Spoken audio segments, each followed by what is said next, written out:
question and case, which is Zahira, Junior Ain, and Zianis, are partners in a firm named Printing Legacy, which supply papers and stationery products to school and office.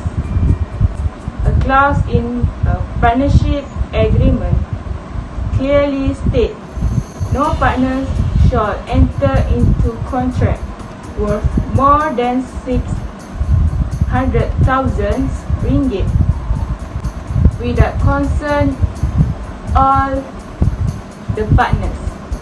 On 4 April 2020, Zahira bought 20 Xerox machines and 20,000 reams of paper worth 350,000 from Cekik Darah Sendirian Berhad.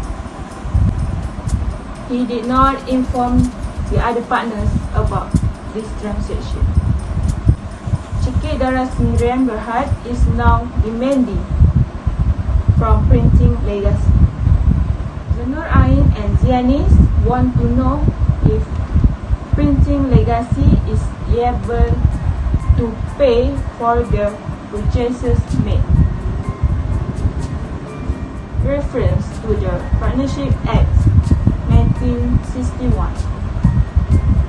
and decided cases. Advice Nur Ain and Zianis. Zahira, did you know what is partnership? Yeah, I know. Okay, tell me what is partnership. As I know and I remember, in Section 3, Subsection 1 of Partnership Act 1961, partnership is relation subsidy between person carry on a business common with the view of profit. You, Nur Ain, and Zianis are partner in a firm known as Printing Legacy, right? What are the issues that arise among you and other partners in case with Cekik Darah Sendirian Berhad? Absolutely correct.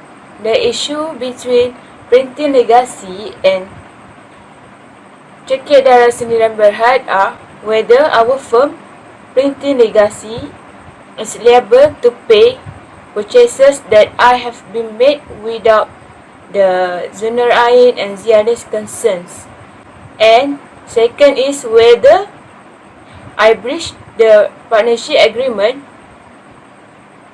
between me, Nur Ain, and Zianis.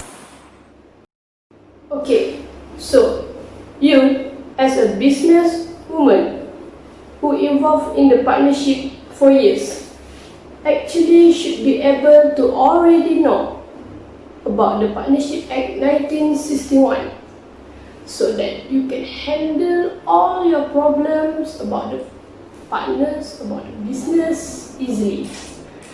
But since you have no idea what is the Partnership Act, I will mention here about the legal principle related to your situation so that you can understand and remember, bear in your mind. Okay, first, from Section 7, Partnership Act 1961 stated that every partner is an agent to his firm and for his other partners for the purpose of the business of the partnership, and act for every partner who does an act on carry on in usual way of business of kind carry on by the firm and which he is a member of the partnership will be bound by the firm and by other partner, unless he is so acting has in fact no authority to act on behalf of the firm. and the person with whom he is dealing with know or does not know that he is a partner. So this section actually tells you 4 elements that you need to be fulfilled so that the firm will be liable to every act that has been done by the partner. First, the act must be within and related to the scope of the business that carried on by the firm. It means all the act must has a business purpose. Second, every partner must have authority to act as what usually had been done by other partners. So it means that the act must be in the usual and ordinary manner. Usual and ordinary manner means the act is done in the firm's ordinary course of business, circumstances, nature of business, and practice for the person engaged. Okay. So, third, the firm is to be set liable by the act of the partner if the third party believes and know that he is a partner. So, to make you more understand about this third element, I'll tell you about one of the cases that happened related to this element. The name is Sitembaram Cheti and Hop In and Ors. This case is about 2 managers who in charge in control of this one shop. So, one of the manager then made a loan from the plaintiff and then he disappeared. So the plaintiff come to the firm and ask for the recovery payment from the firm and from the other manager. Then the other manager denied that the firm is liable for that particular act from the other manager who is disappeared. He said that the manager has no authority to sign any promissory note to make a loan. Then the court held that actually the firm is still liable in the act of the manager, since the firm is failed to tell the plaintiff that the partner, the manager, has no authority to act on behalf of the firm. So the last element is the partner must act within the authority given by the firm. So there are 2 types of authority, which is first, actual authority. Actual authority means that the authority is given by the firm to do an act or execute any function in the firm names, and such as would bind the firm. Second is apparent authority.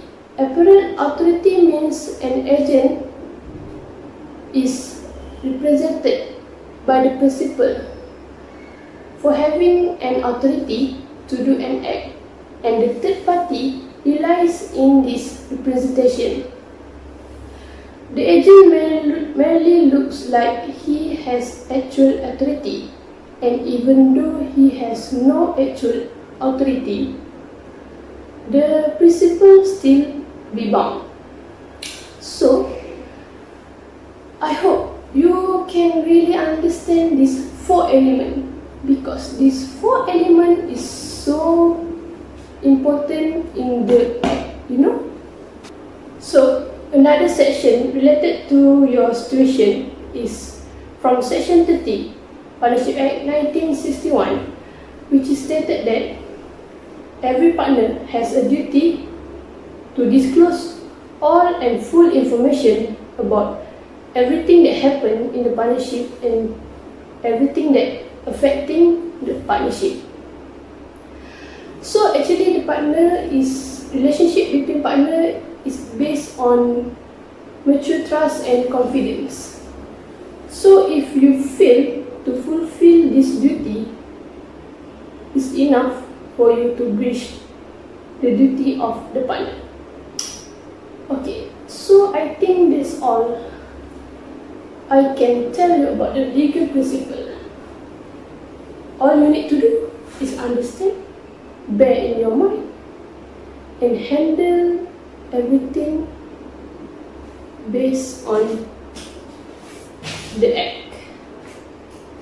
So, thank you. Hi, I'm Ida Ahmad, reporting to you breaking news. Recently, the partners of Printing Legacy and their lawyer has released a statement about the misunderstood situation between the partners. First, Printing Legacy is liable to pay the transaction price for 20 Xerox machines and 20,000 reams of paper amounted 350,000 ringgit to Sikit Darah since the transaction is valid. This could be happen because Zahira is act within the scope of partnership business by purchasing asset for business purpose. Zahira also has the authority to do act that usually done by day-to-day operation like purchasing from third party. Besides, Sikit Darah Sdn Bhd is know and believe that Zahira is one of the partner in Printing Legacy and Zahira is act on behalf of the firm within authority given and also known by the Sikit Darah Sdn Bhd. Second, Zahira do not breach the agreement between partners, which is state that no one shall enter into the contract worth more than 600,000 ringgit without the consent of all the other partners.